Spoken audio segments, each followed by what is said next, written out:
At the United Stand, this is your latest Manchester United transfer news, where we'll be talking about all the news from the day, but we're going to start off with the Bruno Fernandes transfer drama. And this is very interesting because the first story I want to talk about, there's a few outlets here I want to talk about, but the first one I want to talk about is actually from the Liverpool Echo. Now, on last night's show, towards the end of it, we actually were live and somebody said check the betting odds for Bruno Fernandes to Liverpool, and they dropped ridiculously, absolutely ridiculous odds on Bruno Fernandes to Liverpool, which sort of just don't make sense, which we're talking about in a minute in relation to a lot of the Portuguese reports and the latest reports. It doesn't seem logical. However, the Liverpool Echo are talking about it and saying that there must be something going on because Liverpool are heavily linked to Bruno Fernandes, but they actually do say in there that Manchester United are reluctant or refuse to pay the fee for that Sporting Lisbon wants. So look, I'm interested in what Manchester United are doing with this deal. Since March, we've known that Bruno Fernandes was a big target for Manchester United.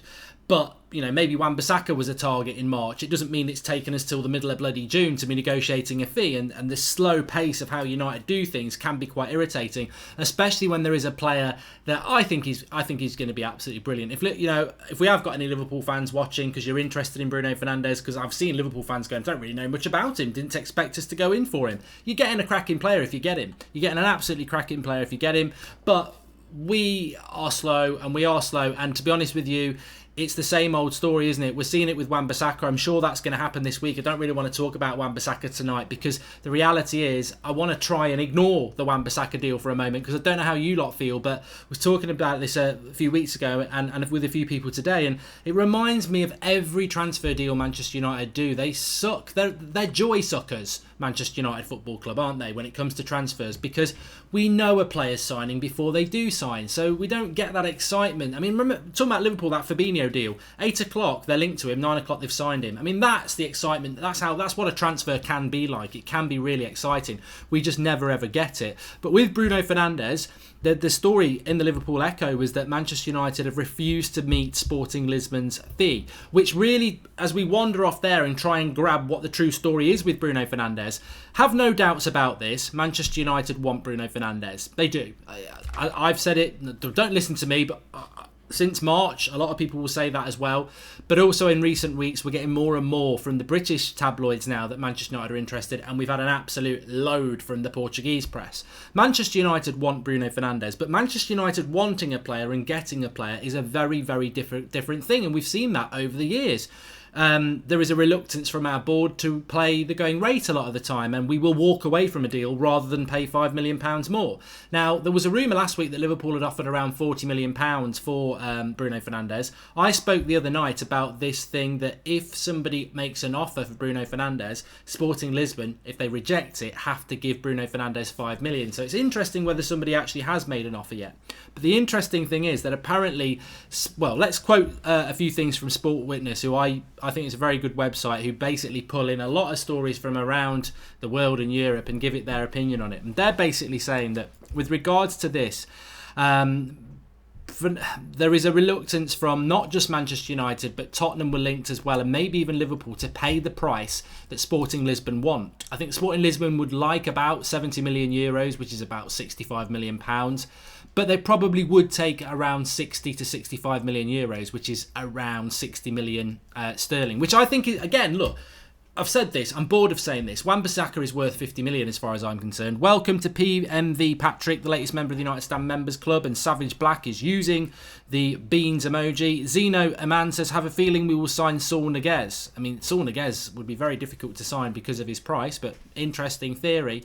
But there is a refusal. I mean, Wan-Bissaka's worth 50 million. I don't know why we're negotiating around that. I don't know why we've taken 3 weeks. He's worth 50 million in today's market. With regards to Bruno Fernandes, he's worth 60 million in this market. He's 24. He's scored a load of goals, got a load of assists. He's an international for Portugal. He is worth 60 million. I'm sorry, he is. So United being reluctant to pay it, I'm sorry, you're wrong. You're absolutely wrong. I mean, everyone likes a bargain, but it really is. And, to coin another analogy, this, like, your family is starving at home and you go shopping, and instead of going with the 100 quid you've got in your pocket and buying some bloody food, whilst you're in Marks and Spencer's or Poundland or wherever, you're negotiating the price of a can of beans. Like, your family's starving at home. Buy the frigging food and take it home. But United, United are the starving family at home. We are the fans. We are the team. The shit team, the fans that are pissed off. We're the starving family at home. United's bored, are out shopping for food, and instead of buying some decent bloody food, they've got loads of money. They've got 100 quid, 100 million, 200 million, whatever, in their pocket. It's an analogy, so let's pretend it's 100 quid. They're in the supermarket. There's beautiful food there. They can get bags of it. Really good quality stuff. Screw Poundland. We're actually in Marks and Spencer's food hall. They can buy really, really good food, and they're like bartering for it. And Marks and Spencer's are like, one more shit offer and I'm kicking you out, I'm getting security. And we'll get no food and we'll starve. And that's what it's like with Manchester United. We're bartering like we're in a position of power. We're not in a position of power, Ed. We're not. Wake up and smell the coffee. Manchester United are not in a position of power. We are in the Emmerdale Cup. We finished 6th. We may well be a big club with a big history, but we are not in a position of power. So let's stop pretending we are. Let's stop going to Sporting Lisbon and saying, well, we're not paying 60 million, we'll give you 50. Let's not, let's pay the Wan-Bissaka fee. Let's crack on with it and feed those starving people back. Feed the fans, feed us, give us something. Michael Collins says, can I have a double helping of beans, please? Yes, beans on toast. You can't beat it. But, that is right, isn't it? And this is where, when we talk about Bruno Fernandes, because I've got lots to talk about tonight, but this is the issue. Now, Ajogo, who is a Portuguese outlet, they've said that, look, Sporting Lisbon want this deal to be done. They're using the agent of Bruno Fernandes to try and negotiate this deal. Apparently, he was in London last week. Apparently, he's going to come back again this week to try and negotiate a deal. And this is where Liverpool are apparently not going to spend that much money this summer. But if they can pick up Bruno Fernandes, what a player. Why would they not be all over that? But United still can be in the driving seat because, Liverpool are clearly in it. I ain't going to lie. If you've got, as I said, if Liverpool fans are here, whatever, great, you're welcome. It's a United fan channel, but you might be interested in Bruno Fernandes if you're a United fan. I think we need to open our eyes up to the fact that Liverpool are in this race. I mean, people going, oh, bookies get it wrong. And there's a lot of bookies putting good odds on Liverpool. And even today, 24 hours after yesterday, which is normally the case, it normally is 24 hours after yesterday, isn't it? But the bookies are still putting Liverpool as odds-on favourites, and we're around 3-1. Now, look, the bookies can get it wrong, but there's numerous of them doing it, and I believe that Liverpool are in this race. But Manchester United can win this race. They can win this race, because if we believe Liverpool are in the race, which I think they are, then you've got to believe that Manchester United are screwing this deal up, because United want this player. We've had it leaked that Solskjaer wants it doing quickly. 3 months this has been going on. The Portuguese press, the scouting of Bruno Fernandes, it's been going on for a very, very long time. Manchester United want this player, but what Manchester United want to do is get him on the cheap. But when you're up against somebody else who actually, you know what, Ed, I'll say it again, Liverpool are a better club than us at the moment. They've got a better team, they're in a better position, they're in the Champions League and they're title contenders. We're none of those things. If we go head to head with Liverpool and match their bid, we lose. We lose. What Manchester United need to do with players of the quality of Bruno Fernandes is remove the rod from their arse and realise we are not a big club at the moment. We are trying to become a big club again. And to do that, you pay over the odds for the right sort of player. And we paid over the odds for Alexis Sanchez. It was the wrong deal. And maybe we paid over the odds for Fred. It was the wrong deal. But with Bruno Fernandes, you go in 10 million over what Liverpool are going to pay and you get the deal done. And that is how Manchester United get this deal done. You outbid Liverpool. We've got more financial power than them and we push it. You push the envelope. You push the envelope for the player that you want when you're competing against the direct rival. It might not work. Bruno Fernandes might say, no, I still want to go to Liverpool. And in that case, you lose it. But to win this battle, United have got to stop refusing and negotiating low prices and get some bloody deals done. That's what they need to do. Should Ollie quit Manchester United if he doesn't get the transfers he wants, says Ryan Lackman? Well, somebody said this last night, Ryan. Would you quit Manchester United manager's job if you were in Ole Gunnar Solskjaer's position if you don't get the transfers you want? Because I wouldn't. I'd be bloody furious and I'd make sure the leaks got out there that, Solskjaer does not need to leak it. Mourinho did last summer, and fair play to him. He let it be known that he wasn't happy with the summer, he wasn't happy with the tour, and he came across as a miserable shit because the football he played was terrible and people had run out of patience with him. Ole Gunnar Solskjaer doesn't need to do that, because if we start the season next season with Daniel James and Wan-Bissaka and some two-bit centre-back, then we've had a bad summer, and Ole doesn't need to garner sympathy from the fans because he will automatically get it. So I don't think Ole Gunnar Solskjaer will walk away from Manchester United regardless of whether it's a bad transfer window. Neither would I, because he's a fan of this club, and if you walk away from this club, even if you've not been backed by the board, then you're leaving it to somebody else to try and solve the problem. And I don't think Solskjaer's like that. I think he will try and solve the problem himself, no matter how hard the task. But it'll be a lot harder. Chloe Jenkins, Mark Klopp thinks 87 million euros is too much and is backing Keita for the coming season. I don't know where £87 million is coming from for Bruno Fernandes, because I would agree with Manchester United that is too much anyway. It's way too much. We won't be paying £87 million. I think Bruno Fernandes will go for around £60 million, which to me is exactly what he is worth, and it is a good deal. So I wouldn't have a massive issue with that. But what I would say is, if I was Manchester United and Liverpool are in this race, you've got to go to 70 million. So it's going to be very interesting to see what happens with Bruno Fernandes. United, look, as fans, it's very frustrating. I wanted us to sign Fabinho. A lot of people agreed with that. I thought Matic was a tragic signing. But with this Bruno Fernandes one, I'm with all my heart convinced that he is the most important signing for us this summer. Unless we're going to go and get Jadon Sancho on the right wing or Koulibaly at centre-back, I think Bruno Fernandes is the most important deal, because what he will bring to us, and if we do keep Pogba, great. If we keep Pogba and get Bruno Fernandes, I'll be very, very happy, because the complementing of each other and the attacking element of that midfield would be very exciting. Matic becomes a weakness, but that's a problem in the future. Get Bruno Fernandes and Partey. Now, let's see what happens. There is a battle there. It is a drama. United should have had this deal wrapped up. They're negotiating, and the trouble is, when you start negotiating or refusing to pay the high price with a player that other clubs want, you can lose. And this is what we should have done. You know, we negotiate all you like with Wan-Bissaka because no one else is in for him, but not with the players like Bruno Fernandes and Rabiot and people like that. You've got to go in with a higher offer, because to be honest with you, let's imagine Man City, Liverpool, Spurs and United want Bruno Fernandes. We cannot offer the same money as those clubs because they can offer a better scenario. You'd have to offer more money. That's the way it is. But as with our board, we know they don't like doing that. Mark, never die or retire. You put a smile on my face, says Jake Roden. I probably will retire and die. I can't cheat science. Man U fan 81. Actually, I can probably not retire. The death thing I'm going to struggle with.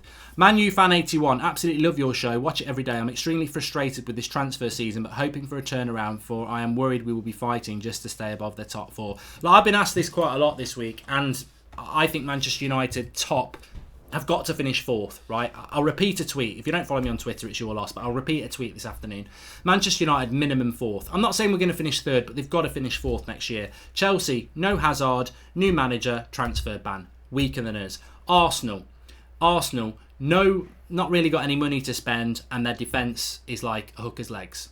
I'm not going to say any more. You know what I mean. So, we've got to go for fourth. We've got to get fourth. Even if we don't have a great transfer window, we've got to get fourth. But I don't really give a shit about that. I'm not really bothered about that. I want to finish at least fourth, but I'm not really bothered about that, because I think we should finish fourth even with the squad that we've got. But I'm not thinking about that. What this summer's meant to be about, it's not really about next season. Of course it is, because you've got to see progress, but it's about building towards winning titles again. That's why this summer's got to be at least 4 signings. It has to be.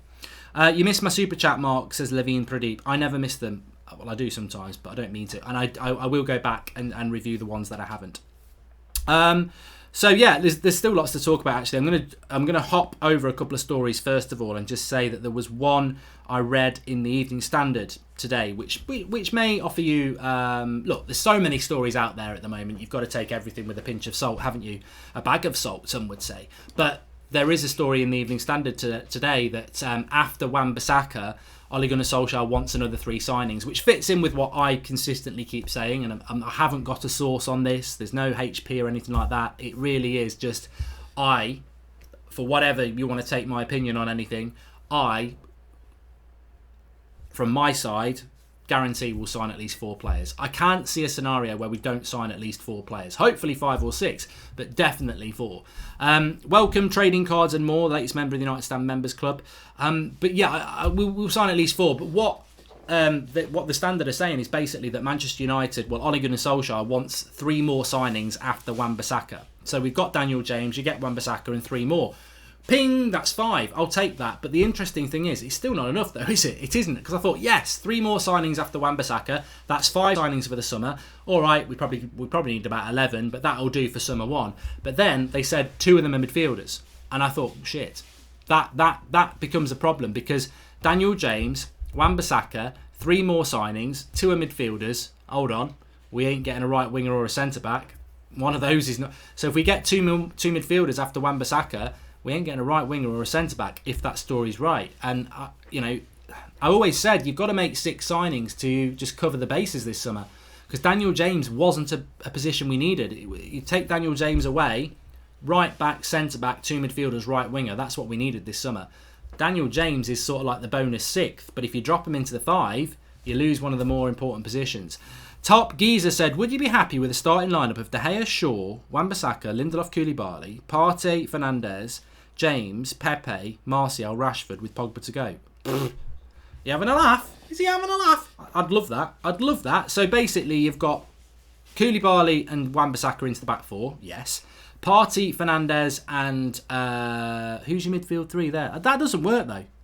You're playing a 4-4-2. You can't play Partey and Fernandes and then have James, Pepe, Martial and Rashford. That's too attacking. So you'd have to put James on the bench and probably play McTominay, I suppose, yeah. But it's not too bad. The initial excitement disappears. Okay, and welcome to Dr. Peter Thatcher, the latest member of the United Stand Members Club. Welcome, Peter. A real doctor? Doctor Who? Rubbish joke. Atel Pandi says, no player wants to play for a club where we have brats like Pogba and Lingard. We need Keane in the dressing room right away. Make him the director. Never going to happen, but I don't disagree with the feeling towards that. So people joining us a little bit late. We're moving through the news now, but Bruno Fernandes, Liverpool versus Manchester United. I think it's a reality, but as I said, in a very short summary, Liverpool appear to be in it. Liverpool sources are saying that United have sort of opened the door because they're refusing to meet the fee that Sporting Lisbon won. Surprise, surprise, surprise. But that's how you solve this battle and win it. United just outbid Liverpool. But have we got a board that does that? We did it with Pogba. We did it with Sanchez. Let's do it for the right bloody player for once. Let's get Bruno Fernandes in.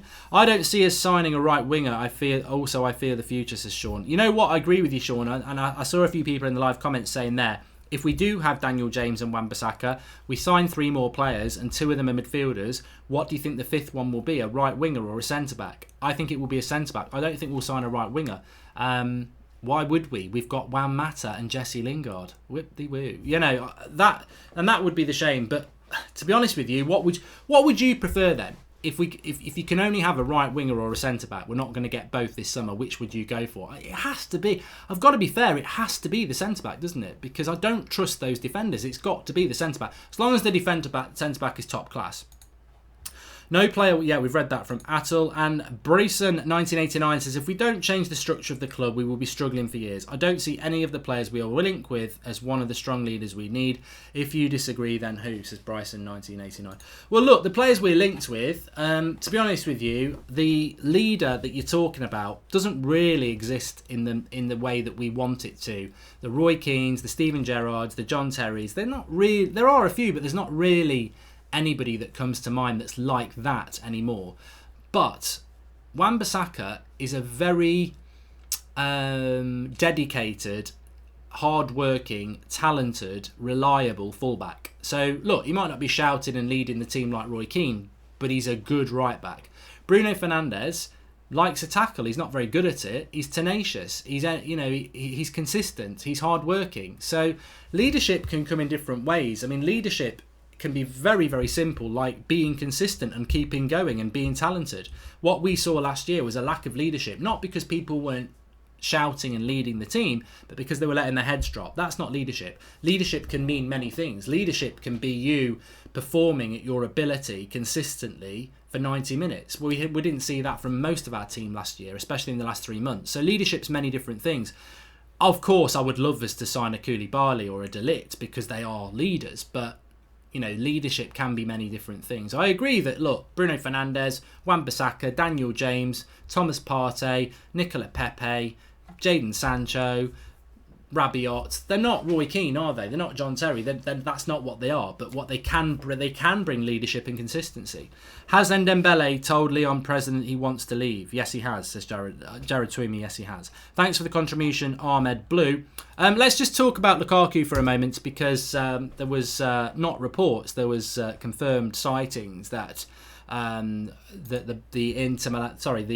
agent of Lukaku was in London today, in the offices of Inter Milan. Inter Milan have got offices in London. Amazing, isn't it? So maybe they were talking about that.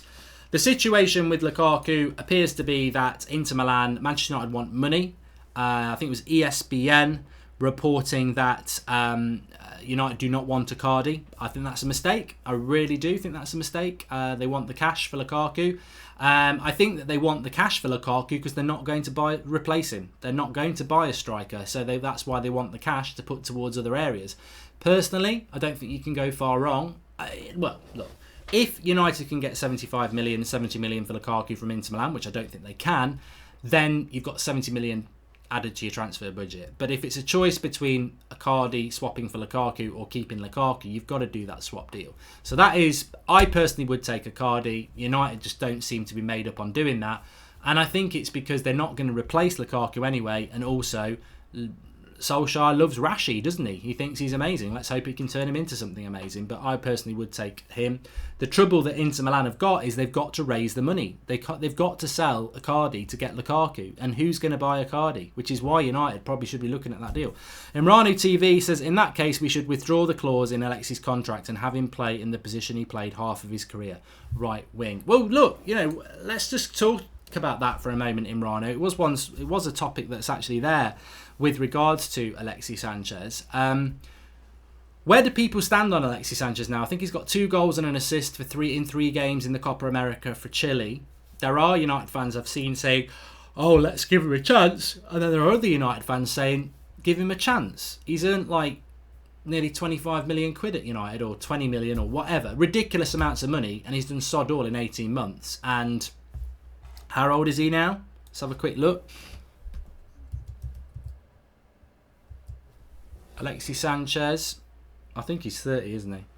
30, he's going to be 31 in December. He's lost a yard of pace, but everyone's like, yeah, let's keep him at the club. I mean, the reality is, from a business point of view, keeping him at the club, he's still on 400 grand a week, isn't he? It's an expensive experiment to try for another 18 months. So, I don't know what people think about it. Let's have a look. Top Geezer, I think you're right, Mark. We will go for a centre-back. We will then go for Sancho if we get a Champions League plays next season. I do think we need another forward, though. And Tony Bain says, Manchester United should turn it around and approach Inter for Skriniar and say we will give Lukaku and cash. They just don't want to sell Skriniar. He was modelling their new away kit. He's one of their big players. So I just don't think we're going to be in a position to do that, to be honest with you. Marty, okay, I'll have a look at that for you now. So yeah, a few people are saying they would give Sanchez a go. Interesting.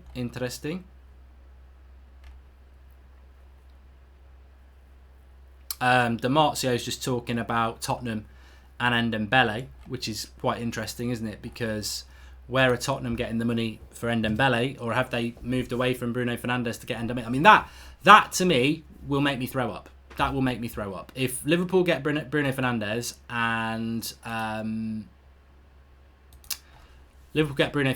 Tottenham get Ndembele, I mean, we're worse than we were when we finished the season, and we finished the season 6th, crap, and in the Emmerdale Cup. But if Spurs who finished 4th get Bruno Fernandes, Ndembele, and Liverpool get Bruno Fernandes, they're moving further away from us. Like that, we won't be able to bring a midfielder in of their quality.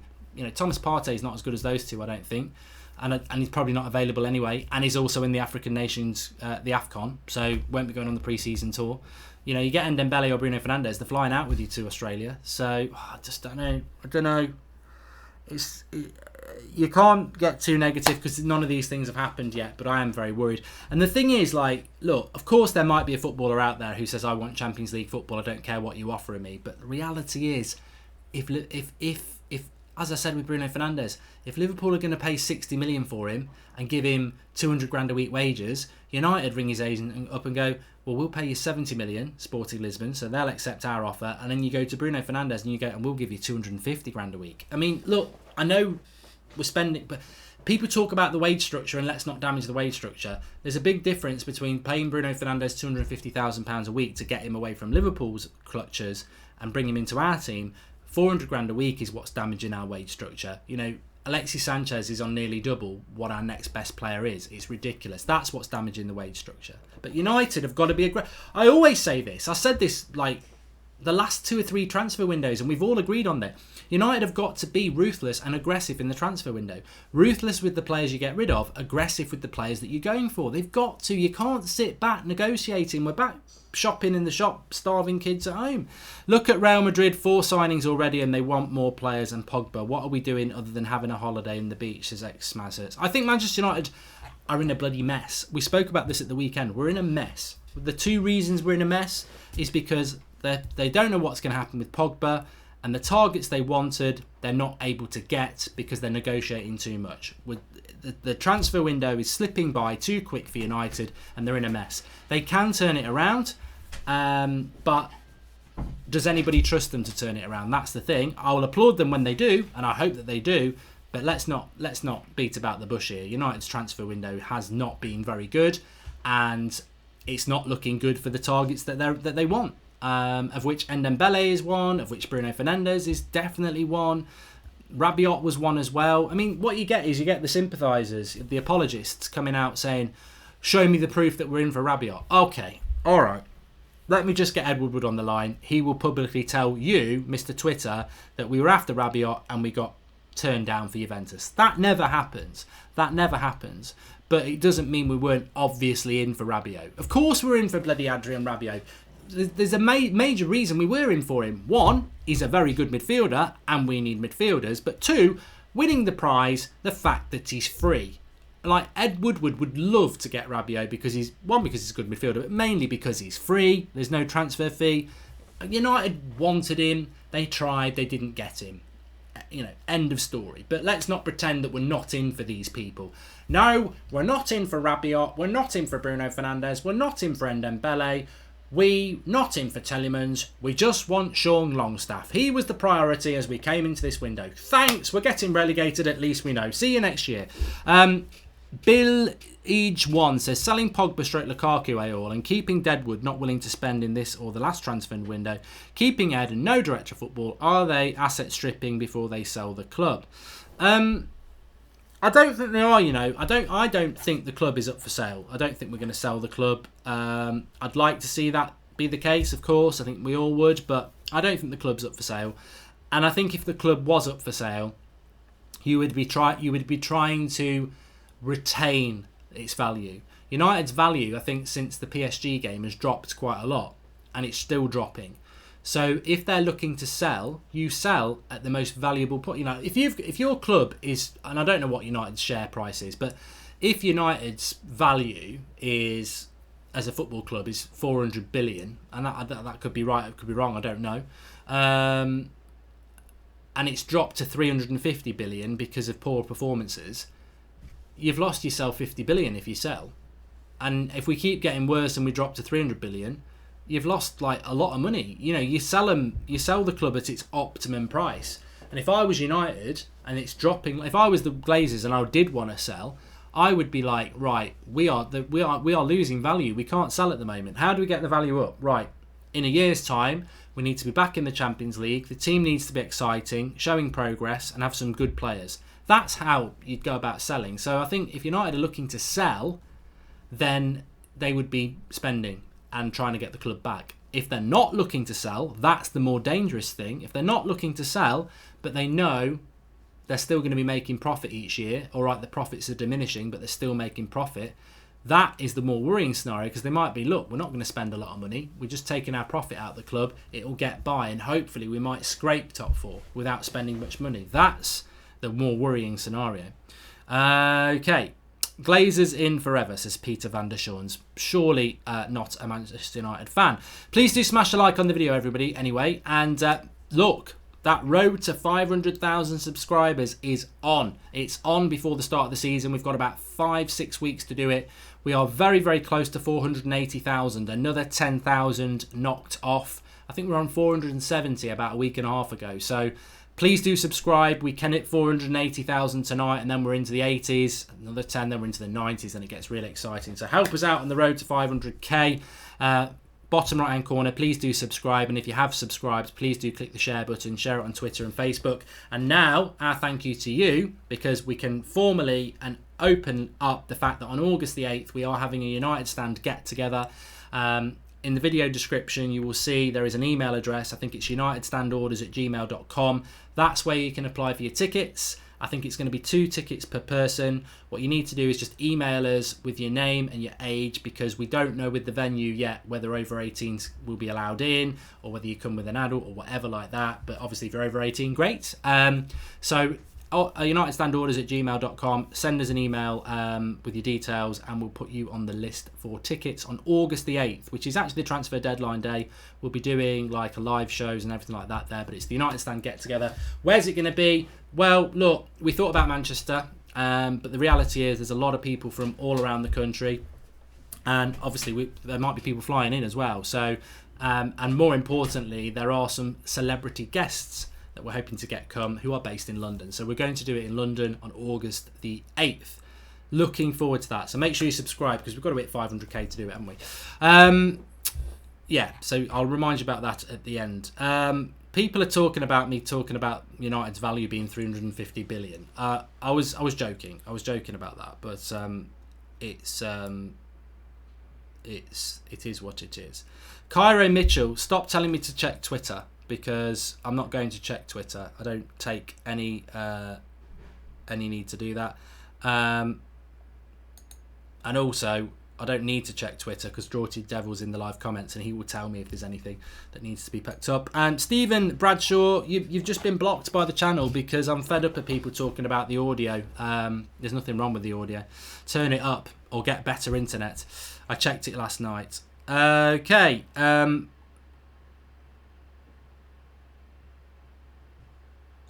What else do we need to talk about?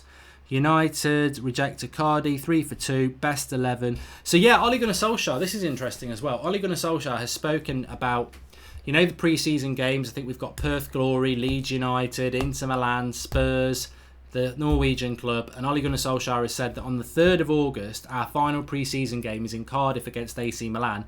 And apparently he's going to play his best 11. Bullshit. I don't agree with that.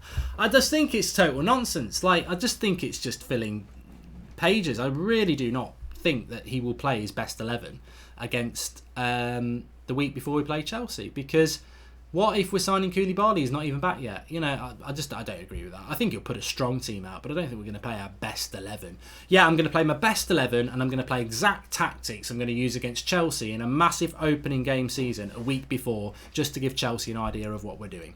Throwing more money for Bruno to take him away from a club he wants to go to feels like Sanchez all over again. Also, he is only proven in Portugal. That's Mike Hawks Mall. Yeah, but, Bernardo Silva was only proven in the French league when he was bought from Monaco. Ronaldo was only proven in Portugal. I know he was a teenager, but, the fact that he's not in... I always think that with regards to players coming in from other leagues, there are sometimes players that come in and people just don't go for them. What's his name? Carvalho, the I don't even know who he plays for, but he was linked to United and Arsenal for years, and he plays for the Portugal national team. Willem Carvalho, I think we've got his name right, and he's never been taken up by a Premier League club. And I always think that's really weird, because when he plays for Portugal, he does do quite well. But clearly, everybody who's scouted him has found something in his game, and maybe I don't know what it is, that feel he's not good enough for the Premier League, because he was a prime player that I thought, centre defensive midfielder, be very, very good. No one's ever took it on him. These players are scouted. Bruno Fernandes was scouted all last season by Manchester United. I've watched him a few times, and I think he's got more than enough to be a Manchester United player, and more than enough to be successful in the Premier League if he goes to Liverpool as well. He's quick on the ball, he's tenacious, he likes a tackle, but he's a bit weak at it, a bit like Paul Scholes. But his dead ball ability, his shooting, his passing, his flair, I don't see how. He's a footballer. You can see that. You saw that even if you only watched him for the first time in the Nations League. He's a footballer. He can play football, and you can stick him anywhere. And also, I think he thrives in a quicker game, and that's what the Premier League is. So I think he'd be absolutely fine. And as I said, in the current market, 60, 70 million. That's what he's worth anyway. It's not like we're being robbed. He's worth 60 or 70 million in today's market. I mean, Barcelona spent 135 million on Ousmane Dembele, and he'd not set the world on fire at Dortmund. He was a good player, but he'd not set the world on fire. And I just think United just can't. And also, as well, what I'd say to that is, it's all right saying, "Oh, let's not waste our money on Bruno Fernandes." Well, where else are you going to put it? Like, who else are you going to go for? Because beggars can't be choosers. We are begging. We have got the hat out. We're shaking it. Give us something. United have to take risks in this transfer market because what we've got at home, it ain't good enough. So United have got to take risks. That's what I feel about it.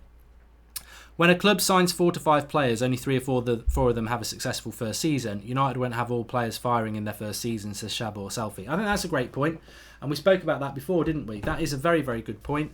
We won't be flying off that. We won't fly straight away. I've said before that you name me a manager who even 70% of their signings have been successful, and I'll probably call you a liar, because statistically, if you sign 5 players, 2 of them will flop. That's just the way it is with signings. I mean, look, even if you look at what Klopp did last summer, Alisson was a success. Shaqiri, yeah, Liverpool fans like him, but has he set the world on fire? Not really. He's done okay. Naby Keita, not really. Fabinho took half a season to bed in, and then I'd say he was a success. So, and Liverpool won the Champions League, and Liverpool nearly won the league. But of their signings last summer, Keita, not great. Shaqiri, Alisson, good. Fabinho, half a season bad, half a season good. So that just shows you, even when a club's been successful, if we were to sign Wan-Bissaka, Daniel James, Bruno Fernandes, Koulibaly, and Nicola Pepe, I'm sorry, as much as we'd be over the moon with those 5 players, 2 of them are probably not going to have a very good season. That's just the way it works. Doesn't mean that we shouldn't sign them, though. Shaqiri was a bargain, says Joe Allen. Yeah, look, he's done okay, hasn't he? And Dembele is what we need, says Dean Gray. Well, Di Marzio is pretty much saying that he's off to Spurs, and that would worry me. I never felt, to be honest though, the shows are there. I never felt we were going to get Dembele. I thought it was a bit of a pipe dream because I feel that Dembele wants Champions League football, and I think this is where United have absolutely screwed themselves. With some players, they will not come to our club. I mean, if you're Dembele and you've got a choice between Spurs and Manchester United, I'm sorry, I like Spurs. I wish they'd won the bloody Champions League final, and I like Pochettino. I think he's the best pound-for-pound manager in Europe. But if you are saying to a player, Spurs or Manchester United, with all due respect to Spurs, and you're going to win this one, so, be happy, it's United every day of the week. It's United every day of the week. But so why is it not United this week? Because we're not in the Champions League. We're not. We're a mess. We're in the Emmerdale Cup. Spurs got a great manager, a great way of playing, got to the Champions League final, and they're back in it. Dembele will look at that and go, I'll have some of that. And that's just how embarrassing the situation is for United, because now people are choosing Spurs over us. And I'm not being disrespectful to Spurs there. Well done, fair play. You're a better club and a better proposition than us. I'm more putting shade on United and saying how embarrassing it is that Spurs are now a better proposition than ourselves, and we've only got ourselves to blame for that. Somebody just said there, if we can't get Dembele, why don't we go for Ndidi, says Sonu R. But look, we're not Real Madrid. We're not Manchester City. We're not Chelsea when they've not got a transfer ban. We're not aggressive in the transfer market and efficient. We're not. So the worrying thing for United is if they don't get Rabiot and they don't get Dembele and they don't get Bruno Fernandes, but those 3 players were targets at the start of the summer and they don't get any of them, who's the next round? Who is it? Longstaff's probably one, isn't he? But is it? Who is it? And then when I get really worried, he's like, I don't trust United to go. I don't. There will have been work put in by United trying to get these players, and when you miss out on them, it's all dead work. If we've put a lot of work into getting Bruno Fernandes, like we have, and then we don't get him, all that time is basically wasted for nothing if he goes to Liverpool. And then you've got to start again with somebody else. And by the time you start working on somebody else, we saw this with Vidal a few years ago when he got on the plane to Asia with, was it with Juventus? And we were like, oh no, we've missed the deal. And we had missed the deal. And we'll see this again. If we don't get the targets we're looking at now, pre-season starts in July. It's not just United off to Asia. It's every other bloody target we want off somewhere on a plane. And then a deal becomes very difficult when they're on pre-season training with the club that they're at. Very, very difficult. I think I said last season when we went to America and we'd only signed bloody Phil, I don't know when we bought Phil and Grant, he's irrelevant, but we'd only signed Fred and Delo. And we got on the plane to go to America, not literally, and we were doing shows, and I said, we ain't signing anyone on tour. And people were like, oh, we've got to sign people on tour. And I said, we don't sign players on tour. You know, the back end of July, look, statistically, United don't sign many players when we're on tour. So you could argue that we've got 2 weeks to do most of our transfer business. We will sign players on the tour this year because we've got to, haven't we? But we don't normally. So it is a worry. It is a worry. But it's nothing we don't know. We're right to be concerned. I still retain optimism that they'll sort it out. I don't know why, because I think if you don't, you just get depressed. But it's not a surprise if it doesn't go bad, if it goes badly, is it? I remember we were talking about it right at the start of May, and we said, look, well, I said it, and I hoped a lot of people would agree. You judge this transfer window on August the 8th, and we'll see what happens with that. And again, talking about August the 8th, that is going to be United Stand's first ever get-together. It's going to be in London town on August the 8th. It's a Thursday night. It's the transfer deadline end as well, so hopefully we'll all be cracking the champagne and celebrating a good transfer window. If you're interested in getting tickets, unitedstandorders@gmail.com. August the 8th, it will be a Thursday night in London town. So if you are thinking about flying in or travelling down or anything like that, we're giving you the date now. Make sure you drop us an email and details and your age, and we'll start allocating the tickets. So yeah, that's how you do that. You'll also find in the video description Rance's just giving page. He's fighting on Saturday night against DT's son, and he's fundraising for homeless people. Remember, in the winter, everyone always remembers the homeless, quite rightly, because it's cold, but the contributions drop a bit in the summer. So Rance is doing something for that. Link in the video description. I think he's trying to raise £2,000, so please do give to that if you can. And also, we're giving something else away. We're giving away a United Stand FC kit as soon as we hit 5,000 followers on Twitter for United Stand FC Twitter. Details are in the video description for that. Give us a follow and you'll go in for that. But very, very excited about the get-together. Really can't wait for that. So if you can make it, do come down. A lot of people are going to be there. Obviously, myself, Flex, Rance, some of the fan cam people. I think Adam's going to be there, Saeed will be there, Aaron will be there, and also some of the mods. I was talking to Paul today, he's going to be there. I think George Kyle will be there and people like that, and obviously hopefully a lot of you, because that's what it's all about. We're going to do a live show while we're there as well, lots of interacting, Q&A, all sorts of stuff, so really looking forward to that. It's about time we had a get together and a celebration, and hopefully it'll be the first of a few more worldwide ones. But yeah, definitely get involved. Looking forward to that. Make sure you smash a like on the video. Remember, I'll be back again at 7 a.m. tomorrow with Transfer Daily, unless something happens later on tonight. I mean, realistically, tomorrow lunchtime, we're halfway through another bloody week, and we're still negotiating on Wan-Bissaka, and we still don't know who else we're looking at. Like, it's just got the next week and a half now. I said it on Sunday. The next 2 weeks, the next week and a half now are critical to this transfer window for Manchester United. Absolutely critical. But I retain some hope. Thanks everyone for watching. I shall speak to you all soon. The recap, Kenosi, very, very quickly. We started off with Bruno Fernandes. Liverpool are definitely in this race. But even from Liverpool's side, they're saying that they're in this race because United are refusing to pay what Sporting Lisbon want. United cannot afford to do that. They cannot afford to refuse to pay what Sporting Lisbon want when it's a player we need, and what's at home isn't good enough. We've got to get used to paying a little bit over the asking price, because we're desperate. We are desperate. We were desperate before the transfer window opened. You know, from a business point of view, yeah, you might not want to pay 70 million for Bruno Fernandes, but you pay it. You might not want to pay 50 million pound for Wan-Bissaka, but you pay it because actually you're only paying a little bit more than they're probably worth, and we need them. We need them. And the same with Koulibaly. Oh, we don't want to pay anything more than 75 for him. 90 million will get him. Get him. Get him. Get him. Mike Hawksmall says Rabiot to Juventus, Fernandes to Liverpool, Ndombele to Spurs, Fellaini to United. Ugh. And on that bombshell, I shall see you tomorrow morning at 7 a.m. or later on tonight if anything happens. Sometimes around 10:30 it does. Make sure you subscribe. We're getting very close to 480,000 subscribers. It would be nice to hit that tonight and go into another 10,000 on that run to 500,000 subscribers. And yes, get in the video description and check everything out, because it'd be nice to see some of you on August the 8th. I'll see you all soon.